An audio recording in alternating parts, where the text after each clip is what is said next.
Hi, I'm Craig Payhoper. Welcome to another episode of Inspired Achievers. Dwayne "The Rock" Johnson once observed, "Success isn't always about greatness, it's about consistency." The man we're about to talk with today has, through his whole life, spent times and done things that bear this out to be true. He has been the Vice President of Product Management for Bell & Howell, and he came to Australia in 1975 and 4 years later migrated here with his family and has established a long-term relationship with the country. He has become a committed person to environmental stability and sustainability. He is an advocate for natural food, is an advocate for wellness. He is a sales and marketing guru. He has been a former board member and president of the AIPP, or the Australian Institute of Professional Photography. He has been a company director. He has been a keynote speaker internationally and one of great repute and great experience.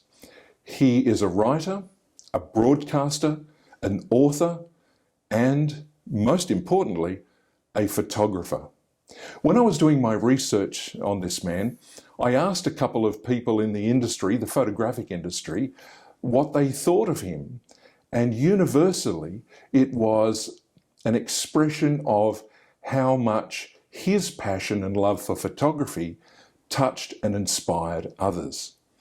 Still others said to me that they felt he gave them the right to feel important, because in the position that he has held in different arenas, he always was interested to know people's names, to know what you thought, and showed genuine interest, something that is very rare, and something that we'll touch on a bit later is he really believes in intergenerational guidance. So without any further ado, we're in his wonderful home in the Southern Highlands, about an hour and a half, 2 hours away from Sydney City in Sydney, Australia. So please welcome Mr. John Swainston. Hello, Craig. Hello. It's wonderful to be here in your space. Yes, well, it's so kind of you to be here too, having driven all this way and then setting up, and here we are having a chat. Well, what a life. What made you, obviously you came out here to promote a product, which, if memory serves me, was a 16mm projector. You've done your research, yes. For those that don't know, a 16mm projector was the means by which you learned about the world in your classroom for probably five decades, from the 1920 to 1970. And thereafter it became videotape and a whole range of other media. But that was one of the longest technologies. And I, for my sins, you mentioned I was a product manager.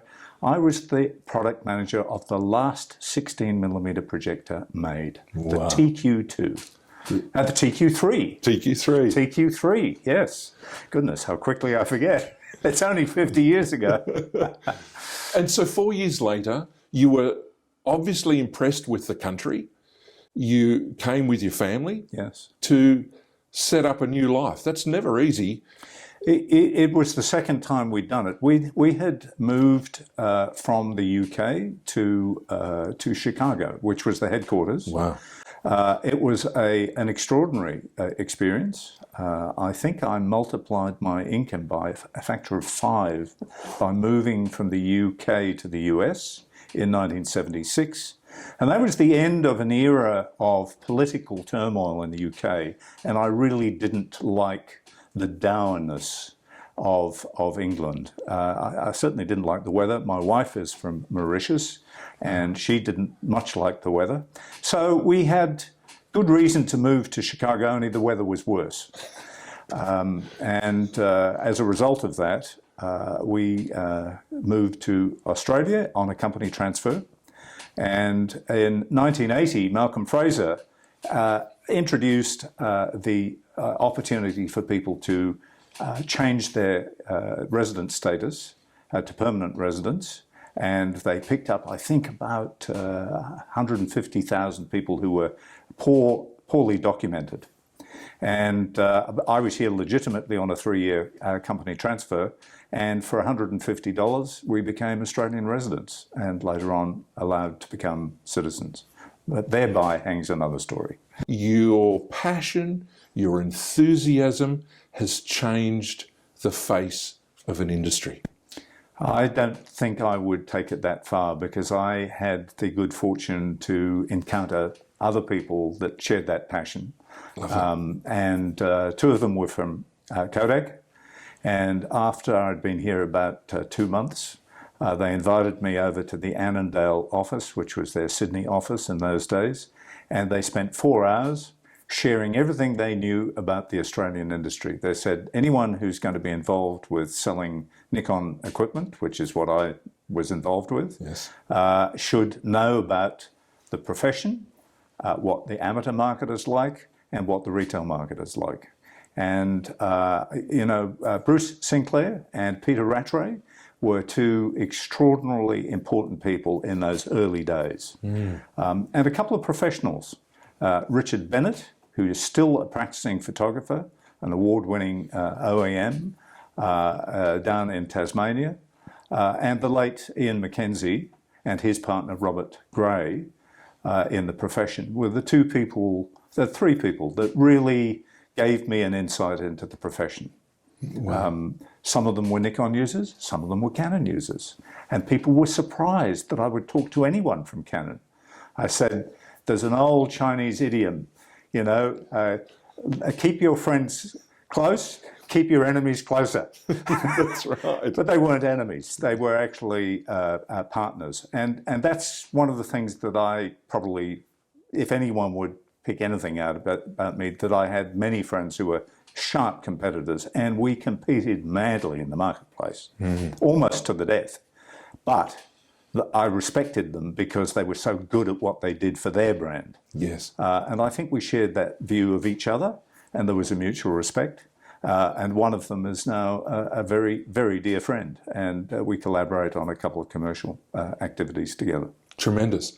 One of the things that, when I was researching you, I didn't see, but I would certainly like to say, is that as an observer, I think you have been and still are a student of all of the people you meet. Yes. And relate to.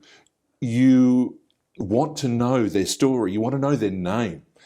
Yes, that's also because I'm very bad at remembering names, so I have to work really hard at that. But I think the thing is that life is a constant learning process. Now, I had the great fortune to go to one of England's finest public schools. For those that are not of English extraction, a public school is actually a private school in England. Oh, wow. Which is really odd. But there you go. The others are state schools, and it's part of the structure that is one of the reasons I left England. I hated the class system. And I went to a school that was actually only about the class of your intellect, not about where you came from. We had many people that were there on scholarships from very modest backgrounds. Wow. It was Winchester College, which is one of the oldest foundations in England, 1386.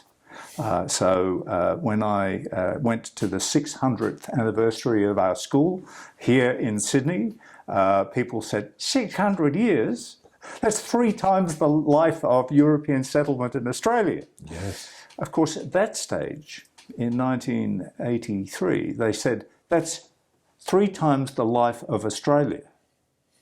And that is one of the journeys that we are yet to complete in Australia. We have not yet fully accepted that we are living in the privileged space of the oldest continuous population culture in the world.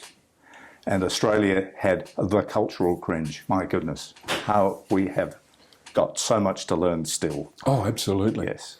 And one of the other things that reading and researching about you doesn't share is that you care. You really care about people. You care about the industry. It was never a job to you. Well, funnily enough, it really wasn't. I started out trying to be a disc jockey in broadcast. Okay. But that was in 1968, 69. And that was just after the pirate radio stations had emptied out all their talent onto the mainland when they had been outlawed. Yes. And of course, they got all the key jobs because they had all the experience. So there really wasn't much opportunity. So I then tried to be a recording engineer because I love music. And I did bands, and I also had the privilege of doing the first recording for the late Sir Richard Hickox. And that demo tape, which was on 3 big 15-inch Ampex reels, shot at 38 centimetres per second. Shot, you see, there we go. Recorded at 15 inches per second. He took to the BBC and got a contract for 5 concerts. So very early on, I had the opportunity to learn that you can make a difference for other people that has a good feeling inside, and you've learnt something along the way. Yes. One of the things I learned in that was to negotiate with someone in very difficult circumstances. I'd set up all the recording equipment. Richard had, in those days, people never really worried about copyright or contracts or whatever. Can you do this? I said, yes, I can make the recording. I've only got 2 mics, but I know where I'm going to place them for this recording. It was a recording of the St. John Passion by Johann Sebastian Bach. And I had observed for years where the BBC placed its microphones when they were doing a simple crossed pair audio recording, and it was just about about 1.5 meters above the conductor and about 1 meter behind. And if there was a soloist, you put it a foot further to the left because they always stood to the right of the conductors, or the left as you look on stage. Mm-hmm. So I set it up the way I wanted it, and I did an audio test with my AKG over-ear headphones and my Revox recorder, and it sounded good. And then the soloist, the tenor came along, and it was Robert Tier, the wonderful singer, and he was under contract to Decca, exclusive contract to Decca. And he said, look, I'll have to call my manager. I don't know that we can do this. And I said, well, look, the concert is this evening, and Richard asked me to do it. It's a scratch orchestra. It's raising money for St. John Smith Square. And he said, oh, look, I'll take the heat from Decca over this. If it gets Richard some work, that's great. And it could have gone the other way. Yes. And it didn't. And I suppose it was because I was 19 and didn't know any better. But it was a wonderful learning experience. And again, later in life, some of those things really helped. Wow. Well, in a previous episode, speaking with Glenn A. Baker, he said, man. Yeah, great man. He said that enthusiasm changes the world. It does. And I have always had the privilege of working with people that were fellow enthusiasts. Perhaps that's the people I hired because they were sort of a bit like me. So we had lots of fun. And I wanted to create an environment when we started our own business in 1983, that was 4 years after I came to Australia, that was really genuinely about the craft of photography and enjoyment of it. And that's why a few years later we started a thing called Nikon Club Australia, which was the first loyalty program after the Ansett, gosh, I can't even remember what it was called, the Ansett Club. But I modelled it after the Ansett Loyalty Club. Wow. And we did our first magazine on Windows 2.1 with PageMaker 1, which did not even have leading or any of the typography things that people take for granted today. And we put it out, and our first author was the founder of Clean Up Australia, Ian Kiernan. Yeah. And he wrote about the environment in his round the world race and how he lost a keel from a floating container, and that changed his view on the environment. And working with him on that article, and the fact that he just happened to have an office right opposite us in Harris Street in Sydney, in Pyrmont, we met frequently, and he gave me his passion for the environment. So life is about the little osmosis, if you like, that we all get. Now, you came with a lovely white jacket, and I said, you know what? Instead of wearing my black jacket, why don't I do the same? Perfect. Osmosis. That's right. So in line with all of this, I mentioned it earlier, intergenerational guidance. Yes. And I think we've spoken briefly about the fact that you care. And it really stands out to me because there are so many people in your positions and lower at the time that would never have approached the rank and file people such as I was. And not only did you do that, you were genuinely interested. And I took that to be, you're guiding people, you're helping people. I've heard you and seen a post of yours on Facebook, I think, with the rising, your grandson. Oh, yes. And, you know, helping him, but you help a lot of other people. Why?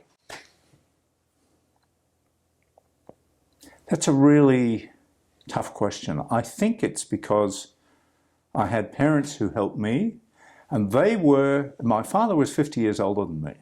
So, my mother I later learned, had 3 failed pregnancies between my brother and me.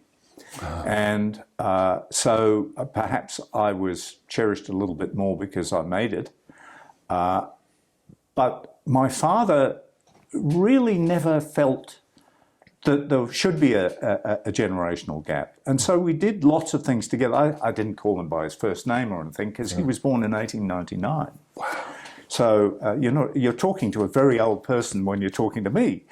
But it was a style of his that gave me great guidance. And my mother's humility in her very modest background, and yet she was a great reader, and later on had wonderful literary exchanges with great writers of the age, including Sir John Betjeman, the great British poet, and Angela Thirkell, and quite a number of other contemporary writers, because she had the guidance. So I think that came to me. And also early in my career, my first mentor was a guy who was 50 years older than me. His name was Everett Wagner. And he was the vice chairman of Bell & Howell, a company that at that stage employed 13,000 people. And in the main headquarters in Lincolnwood, Illinois, north of Chicago, it had 1.5 million square feet and had a contract to produce Polaroid Swinger cameras that it produced 1 every 4 seconds on 3 production lines. So this guy was in charge of a lot of stuff. Mm-hmm. And on my first visit to the United States in 1972, he sat me down because there weren't that many visitors from Europe. We had a reasonable operation in Europe, but not many of us got to go over. And he said, now, you're here in Chicago. I got to tell you that if life was easy, it would be run by a bunch of kids. Do you see any kids around here? Stick with me, kid, and you'll not be a kid one day. Wow. And he wasn't there an awfully long time, first 3 years of my time, but every time I visited Chicago, he had the courtesy to take me to lunch. And it was because my boss in the US, in the UK, had said, make the time to look after this young guy. He might do something with life. And later on, he got transferred to Chicago took me out to lunch when he was visiting and said, "Tell me all about Chicago. I don't know anything about it. You live here now." Wow. And so the roles were reversed. And so I never really felt awkward about that. And it was a really important learning exercise. Everything you do is observed by others. It is. And everything that you enact in your behaviours will ultimately filter down to the behaviours of others. People monitor what you do. If you say one thing and do something else, that's what we do around here.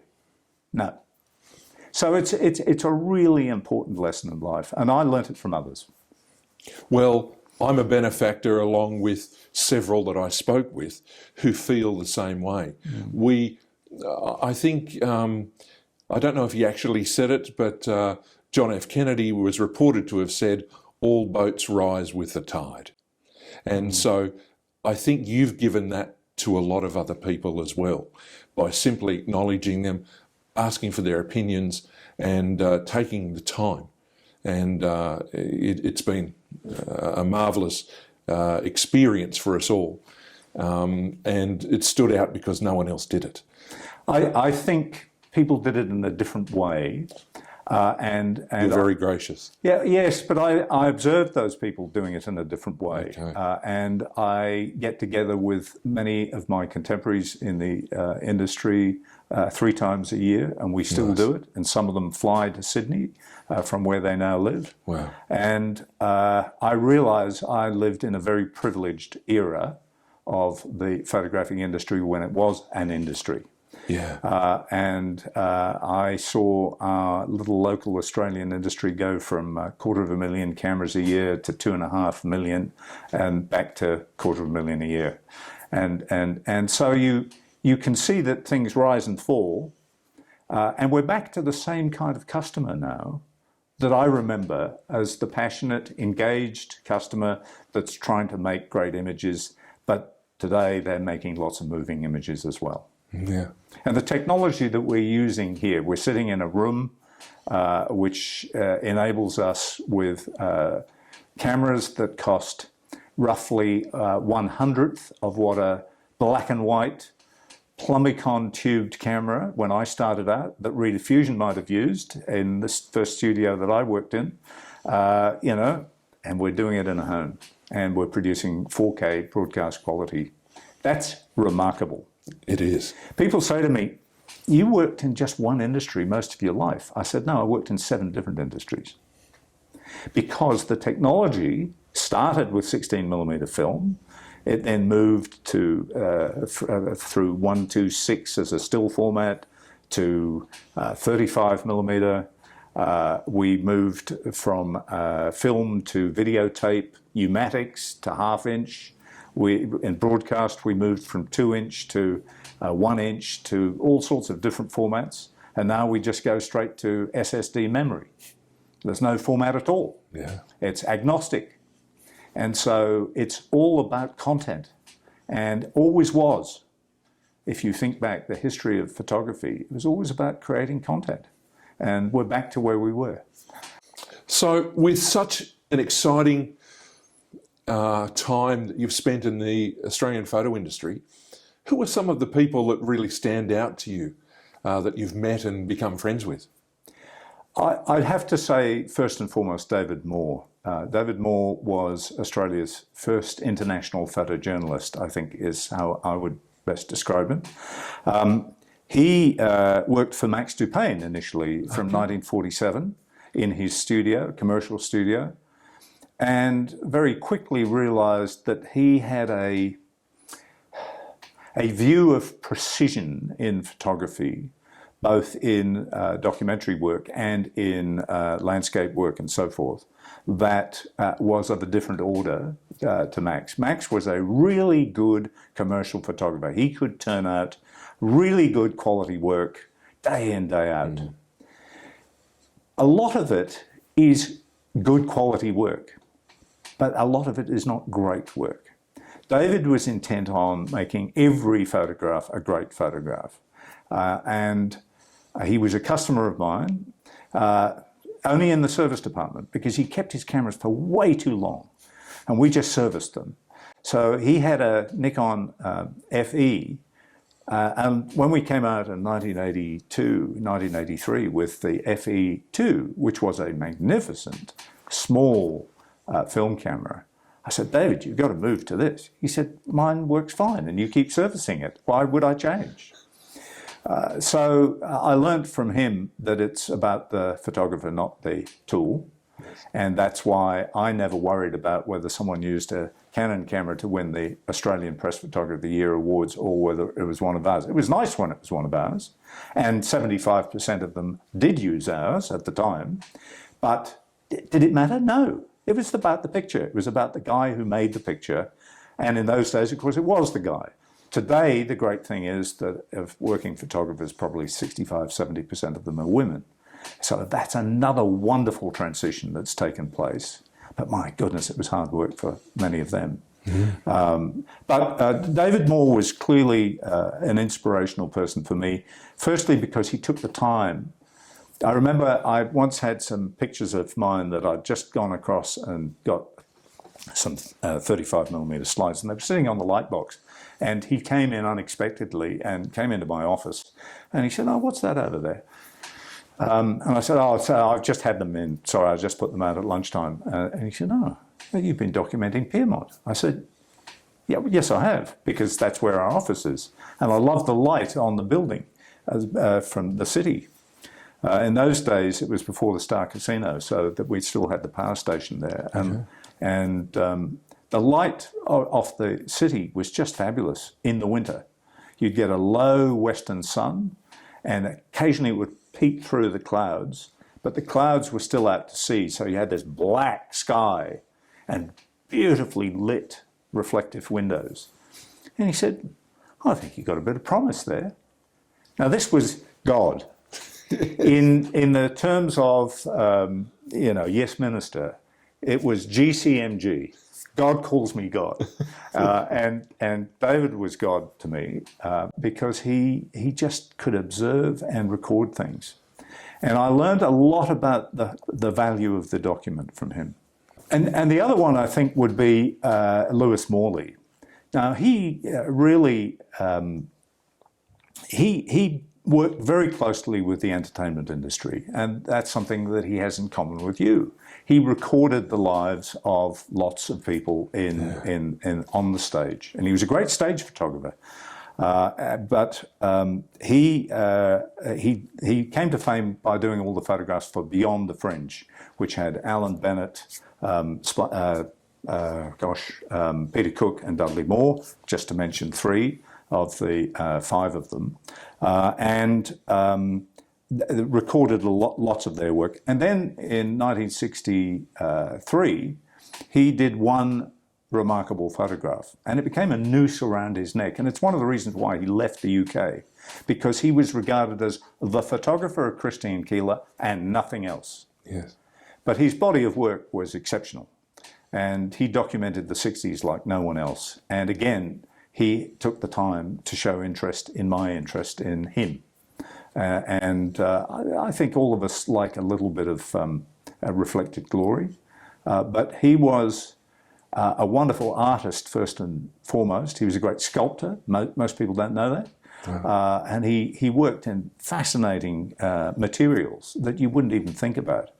But towards the end, he gave away photography and went back to pencil drawing and watercolour. And he shares that with Cartier-Bresson. Cartier-Bresson didn't really shoot any photographs in the last 15 years of his life. Okay. He went back to drawing.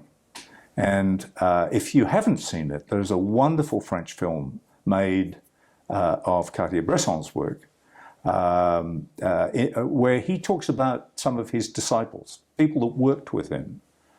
And they talk about him. It's a French film, of course. And one of the lovely techniques in it is that after he's finished talking, the camera keeps running and there's silence for 20 minutes, and the edit leaves that in. So you have this wonderful reflection time. What's he just been talking about? What was really important out of that? He was a man of few words, but my goodness, his pictures spoke volumes. And in a time when I had some money, I actually bought one, a famous picture of the Gare Saint-Lazare, and it hangs behind me to my left shoulder here, and it's my proudest possession. It's other than my grandchildren and my wife, and they're not possessions, of course. Yeah. But no, that's truly amazing. I had the privilege of meeting Lewis at an art gallery launch for a Sydney artist who has won the Archibald. Right. And I introduced, and he said, "Oh, you're one of those. You really love photography." And I was troubled by that. "Well, don't you?" And he said, "No, I was a frustrated painter." And he talked to me about Christine Keeler's photo. He said, that was at the end of a long stretch of photos. Yes. And she was waiting for me to leave before she got out of the chair. It's frame number 11 out of 12, which is the roll of film you had on a 6.6 120 film. Yeah. Yeah. And he said, I was walking out of the room, turned around and went bang, and that was it. And I went, wow. There's a lovely story which I might just put to the record because Please. he's not with us anymore. Yes. But Lewis had a contract. You must take this picture naked. She must be naked. And Lewis realized very quickly that this was a very, very challenged young lady who was put in a terrible situation, that she was the center of a huge political storm, which brought down a government. Yes. And a spy scandal, no less. And he said, I don't want to do this work. Talk to her about it. I think there's a way. Take this chair and I'll go out of the room. You take all your gear off and sit in it backwards. And so I'm going to do a very slow movement. Yes. And see if we can do this, and it'll probably go out of focus. And this was a solid piece of Scandinavian design that covered all of the vital bits, and she was leaning down. Yes. And that was how he made the picture. The contract was met, and it became the most celebrated picture for the decade. Wow. Thank you for sharing that. It gives us an insight into... Photographers do care. Yes, absolutely. And I've probably moved the camera here, so I'm sorry about that. It's all good. Well, it's truly a marvellous life that you've led. You've met some incredible people.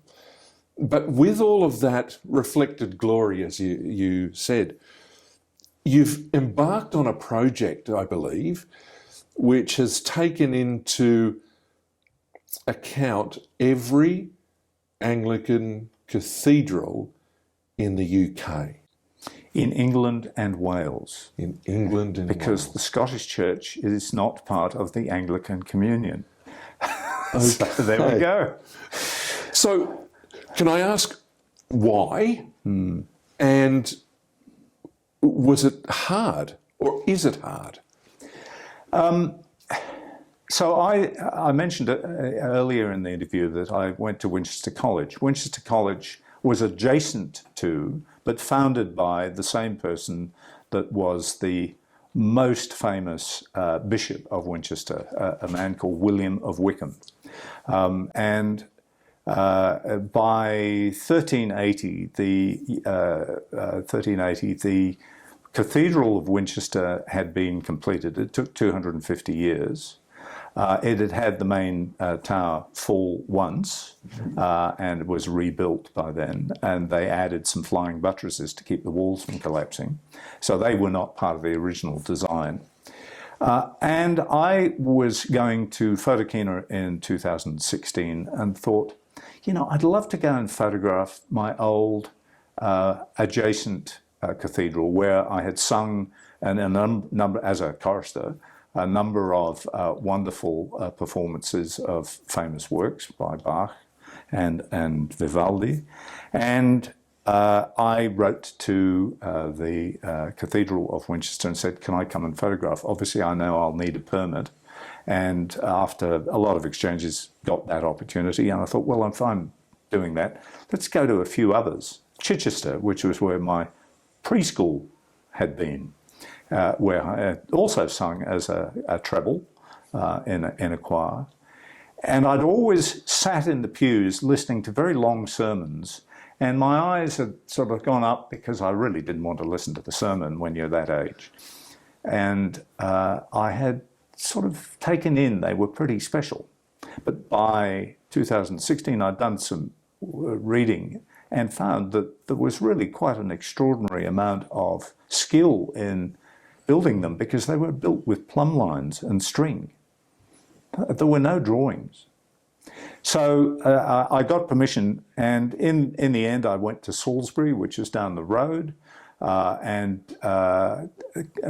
St George's Chapel, because I thought that has the best decorative ceiling in any church, and it's the church of the monarch, who is in the Anglican Church the head of the Anglican faith, the defender of the faith, according to Henry VIII. And so I had this body of 5 cathedrals and a senior church. And I thought, how many are there? And I found out there were 47. I thought, I could do that over 2 summers coming to England. So then during the winter succeeding 2017, I wrote to various people thinking I'd get it done. I knew I couldn't probably do it for more than 3 weeks at a time. And so I divided it so that I would get them all done, and couldn't arrange to get the journey to do that. So it had some units to be finished off. So between 2016, 2019, I recorded all of the cathedrals, bar one. But it's not technically a cathedral, that's Westminster Abbey. And that's a matter of deep regret that only one institution declined to allow me to photograph it. The statement made by the head of PR was, there are enough photographs, you can use someone else's photographs. To a creative person, that's just not really acceptable. I wish I'd thought of it at the time, but my retort to that is, I wonder if anyone ever thought to say to Johann Sebastian Bach as Kapellmeister, the notes have already all been used, so we don't need any more. Well said. It's of that ignorance, and it's very sad. It's mechanically very difficult for the administration to get a photographer in there because it has 12,000 visitors a day. So I understand. I have no problem doing it at sunrise at 5:30 in the morning. Because that's actually an ideal time. The light is low, it illuminates the ceiling, and most of them were recorded before 9 a.m. I would go in before the service of Holy Communion was performed in one of the side chapels in most cathedrals. And then, having done the work, I would stay for the communion service, which was actually a wonderful way to start a day, because I hadn't been to a church as an active worshipper for 30 years. And the buildings certainly gave me a sense of presence of something. The main thing that it gave me was a sense of the devotion of the generations, the 25, 35 generations of people that have defended those buildings to maintain them as places of faith. And I think that the sadness for me is that the institutions of religion get in the way of people's ability to reflect on something bigger than themselves. Yeah. And it is something that I hope in future years, that when we have done with materialism, that we come back to reflecting on the value of relationships. COVID has done that to some extent. It has. But faith and giving space for people's faith is a really important thing. Observed religion, for me, is probably not something that I feel, but I have a faith in something. I have a faith that there is some guiding light that occasionally stops you doing stuff that's really stupid, and occasionally helps you get over the line to do something worthwhile. I don't know what it is, and I don't know whether there's any place afterwards, but the fact that all those generations for 2,000 years, and in Muslim communities and in Hindu faiths, have felt that there is a need for something beyond us, suggests there probably is some kind of element, but I don't know what it is. Yeah, I get it. So recording these is about the ceilings. It's not about the buildings themselves, although I have that in the supplementary photographs. And it's because no one's ever actually done a book on the ceilings of all these places and all the vaults. And the other thing that I think I've tried to do in writing a book is create words that are accessible. There are two kinds of books. There are over 1,000 books on British cathedrals. Wow. So, publishers say, we don't need another book on English cathedrals. I said, well, we need a book that gives people access to the extraordinary story of how they were built in language they can understand. There are great books, many, many books written by architects that describe every detail. But the words use the words of the masons. And Masonic language is so obscure to people outside of architecture that there's terminology you just wouldn't understand. So outside of buildings, who uses the word a lintel? Or there are, every single component has its own name. It means nothing to us in common parlance or common language parlance. You see, I use a French-derived word because my wife is French. So I want to make the great story of these places accessible without it being just a pretty picture book. Yes. There are books that are pretty pictures and they're wonderful, and that's why I'm not doing down the aisle from the west window to the east window, because people have done magnificent books, much better than I'll ever do. But this is a little different. It's looking up. And so I've titled the book called I Will Lift Mine Eyes. And that is the first words of the 121st Psalm. Lovely. And is it true that none of the ceilings are the same? Yeah, they're all different.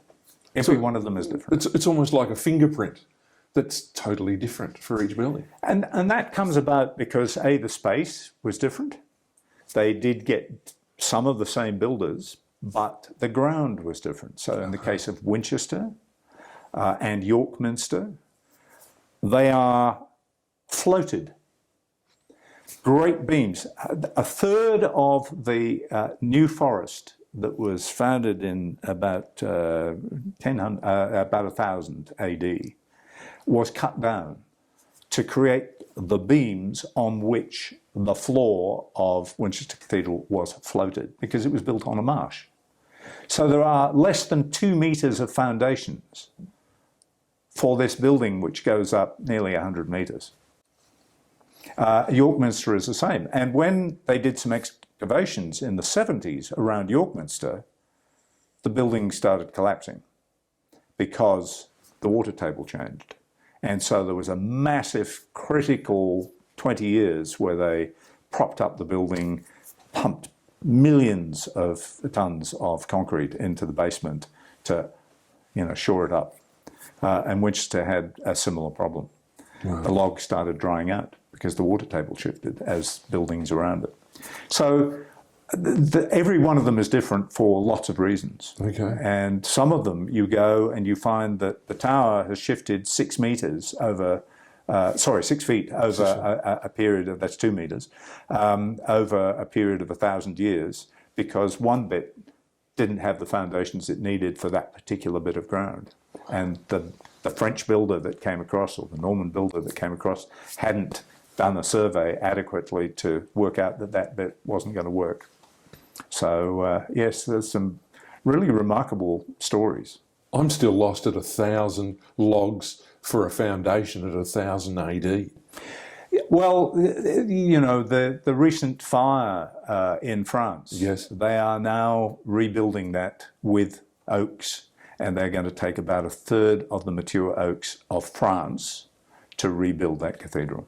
When I went to France, I remember touching the outside of Notre Dame, and yes, as if to try and absorb some of that history. What was it like being in there photographing it and feeling that?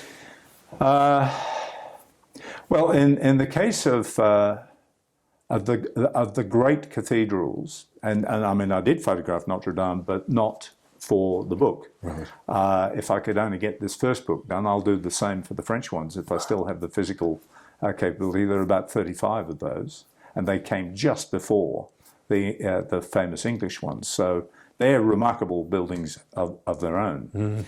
But the first process was to go to the verger. I very quickly discovered that the only person that really mattered was the verger, the head verger, the person who was in charge of the running of the building day to day. Wow.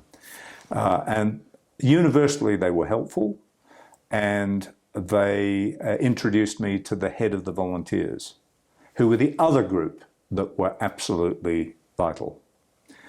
The clerical side of the business, I only had 2 interactions with anyone from the churches or the cathedrals themselves. Okay. They were not evident during the working day. And I wasn't able to stay for evensong at 3:15 or 4:15 when they would have been around. I did see assistant curates for the early service at the beginning of the day, but the bishops and so forth, no, not there. The exception was at Christ Church Cathedral in Oxford, which is the smallest cathedral in England. And it's part of Christ Church College as well. And I arrived there by appointment at 10 o'clock for a 10:30 shoot, and I knew that I'd have to go through all sorts of security passes to get into the college and to get to the cathedral building. And I duly got there at 20 past 10. And the verger came out to meet me. He'd been called from the front gate. "Oh, Mr. Swainston, I'm terribly sorry. We forgot.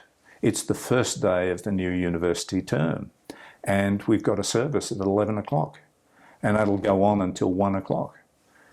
I said, "Well, look, I had an appointment, and, I've got another one to do this afternoon, 200 miles away. I'll get to it." I got everything set up. I'd done some research on the building. I knew there were 4 pictures that I particularly wanted, and I knew where I was going to place them. And I went to it.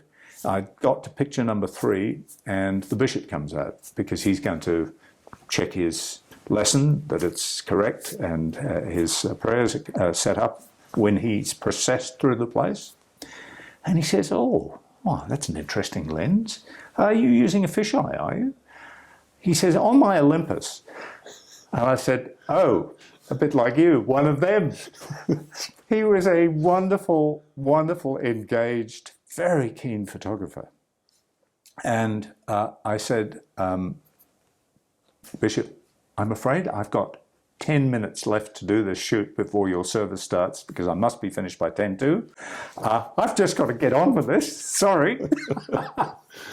And I was out of there by 10:02. So that one took 30 minutes. I had no time to prepare. But you asked me the question at the beginning, what was the sort of feeling? I would find the verger and I would put all my kit in a roller bag that I took with me, or a backpack, depending on how often I had to walk 1.5 miles to get there because there's no car parking around these places. And I would then just go and sit in the nave at one of the pews and osmosis again. I just let the mood. In many cathedrals at 10 past the hour, there is an observance of prayer for all the visitors. And you are asked to stop what you're doing and just take a moment of silence and reflect. And that was one of the most special experiences. Nice. I would always then engage with whoever had done that afterwards and just ask them, "What's special about this place to you?" And I'd always ask that question of the verger and of the head of the volunteers. And the volunteers knew so much about the place. So the fact that the hierarchy wasn't present most of the time didn't matter because the really important people I got to talk to. And the archivists occasionally came in as well. St George's Chapel, I worked with the archivist there to do the photographs. Wonderful. Well, see, for me, seeing old buildings, and in one case I was able to touch a door handle and they said that's been here, for hundreds of years. And I tried, to absorb what was the person like who made it, who crafted it. And I often think of the people that make the things we enjoy possible. Yes. And no, that's wonderful. So if we fast forward, that book, when will it be available? My estimate is because of COVID and not being able to get back to the British Library to finish answering a few questions that are still there in the text that I don't feel comfortable are adequately researched. And that's probably not going to happen until towards the end of next year, which probably means that it's 2024 publication. So it'll be 8 years after I first started. Wow. But I look forward to purchasing a copy. But if we could go from there, you were a former board member and became the president of the Australian Institute of Professional Photography. What was that like? I have ideas of what it may have been like for you, but share with us about that. I had never practiced as a photographer in my working life running Nikon, but I had always made many, many pictures. I documented every industry event for 30 years, 40 years. And slowly I'm going through and assembling an archive of at least the negs, because many of the prints are already faded.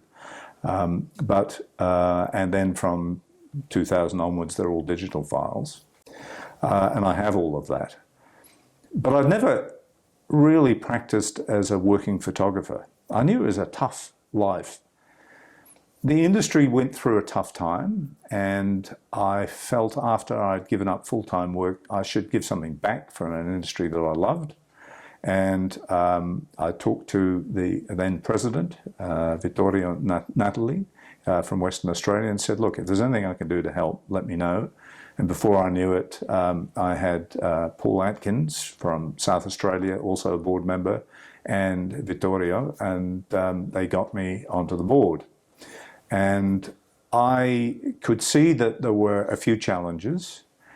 Membership was as strong as it had ever been, and there was a very strong working office, but we were not making enough money to cover our costs beyond about a couple of years. And then a couple of events that they had run had not gone well, and as a result, it became a bit more critical. And I then took over as treasurer and then dug into the numbers a little more and asked the then executive director to do us a financial study of what would happen if it wasn't a going concern. And very quickly realized that we had about 6 weeks and we might technically be insolvent. And we had the very unpleasant task of having to close the office and go back to being an all-volunteer organisation. And that's very hard when you've got nearly 3,000 members and you say, look, we can't go on doing this. And other institutions around the world have had the same challenge, and it's part of the transition. The mobile phone has changed people's value for professionally made pictures. It's changed the whole equation. And as a result, we tried to define what it was that the Institute should be, and it should be about a series of standards, codes of practice, and a level of quality and education within the profession that delivered something really special to clients, whether they be commercial, wedding photographers, portraits, whatever. And we started that transition, and then in closing the office, half the board resigned, and I then became president. Actually, I was overseas by then doing one of these episodes when I learned that I'd been elected in my absence. So the answer is never to go overseas if you want to avoid taking on an onerous task. But I was very honoured to be asked to be president, and it was a huge task. But the volunteer spirit around the country had us very quickly operating. We ran that year's events as if nothing had really changed. And we moved into some other directions, got a new constitution up. And at that point, I thought, right, well, we've got the basics right. I should now hand back to full-time working photographers. And so I left the board. And I'm not a great believer that you hang around. It's very tough for your successor. And I wanted to leave them clear space. But the changes that have gone on in the profession are irreversible, and an institute of professionals has to adapt. In my other volunteering activities here in the Southern Highlands, I'm Vice President of the local Garden Society, the Barrel, the Highlands Garden Society Barrel. And again, it's a rapid change. The group of people that started these associations typically 50 years ago are now in their 70s and 80s, and young people are all on double jobs, and those institutions are at risk because everyone can learn everything they need to know about gardens from YouTube. Yes. So that brings to a clear focus an issue that I'm sort of working on now for the next 10 years, hopefully. What is community? And how do we ensure that people can relate to each other and be vulnerable and say, I don't know how to do this, and I don't know how to access the right YouTube channel. And it might be as simple as, how do I set the clock on my oven twice a year? And all the answers are there on YouTube. You don't even need a paper manual anymore. Yeah. And I have to go to YouTube twice a year because I can't even remember from 6 months to 6 months. But there are other things in gardens where there is a skill of observing what's growing here. You know, what's your soil structure like? What's your pH? All of these kind of things. I didn't know any of that when I came to the Highlands. I'd never had a garden. We'd lived in apartments. And community is what gave me the opportunity to, have a whole bunch of new friends, which was wonderful, but also to realise that without interaction, as humans, we're just back to animals, you know, and COVID almost got us there. We had no human interaction, and suddenly Zoom appears, and it gave us one dimension of human, but it lost us the most valuable, which is touch. Yeah. Not to be able to hug someone is a terrible thing for someone who is a permanent hugger. I get into terrible trouble with the politically correct people because I touch people. If someone's done a good job, I tap them on the back. And when the laws changed, I had to go around to all my staff and say, look, Margaret, I'm a tapper. And you know, if you've done a good job, I'm going to tap you on the shoulder. And the nice thing was that most of them said, look, you know, we know that there's no problem with you, which was sort of nice and not nice. The male side of me said, oh, really? but you know, there's touching and touching. Of course. And the fact that a teacher today may not pick up a child who's just fallen over and comfort them because it's against the regulations, what level of humanity have we lost by protecting that child? That child says, aren't I valued? And isn't it important that someone shows some emotional connection? That's being very judgmental, but I don't think that's right. And where does it lead? Where does it lead? And as human beings, we only survive through the interaction with other human beings. Well, I'm Polynesian. Yes. It's in my DNA to hug and to embrace people. Yes. So, yeah, I don't apologise for that. But wow, what a life! And I was going to ask you, so where to from here? But you've shared with us your sense of community and what that means and those ramifications. So for someone who retired from day-to-day work, you just got involved in a whole series of different work. And you're a broadcaster. How often are you on radio? So I have actually stopped doing that. Okay. For a number of reasons. It was taking a huge amount of time. And I won't tackle anything that I can't deliver the best ABC or BBC standards. So I would research my programs very fully, and it was taking about 16 hours to 18 hours a week to put 2.5 hours of program material together. And the local community radio station, I was the only person doing classical music, and I don't think it probably really fitted very well with their profile of listener. I think it's important to have diversity, but on balance, I think that community station will deliver to an audience that's not probably my audience. If an opportunity came back to put the classical program together in a greater audience like Sydney, 2MBS FM, Fine Music FM as it's called, and I could do it from here, then I'd be very happy to do that. But communities are a series of intersecting circles, and you find the person that's in this community has a bit of them that's in this community. And so you have to be really sensitive to the fact that when you're seeing this side of someone, you shouldn't ignore the fact there's this little bit here too, because that's just as important. And sometimes as employers, we go back to that, the person who comes to work has another side of them that they don't bring to work. But if you don't ask, you may never discover how useful that bit that they've left behind could be in their work because you've showed interest. And I had the good fortune to work with countless people who brought writing skills, who brought creative skills, model making skills, to do animated movies, to explain how to get a speed light or a flash gun to work, all of those things, just because we had conversations and said, so what do you do at the weekend? I learned how to ride a bicycle from someone who was a passionate weekend outback cyclist.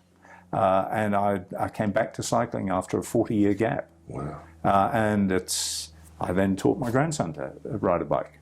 So all of those things are just so important.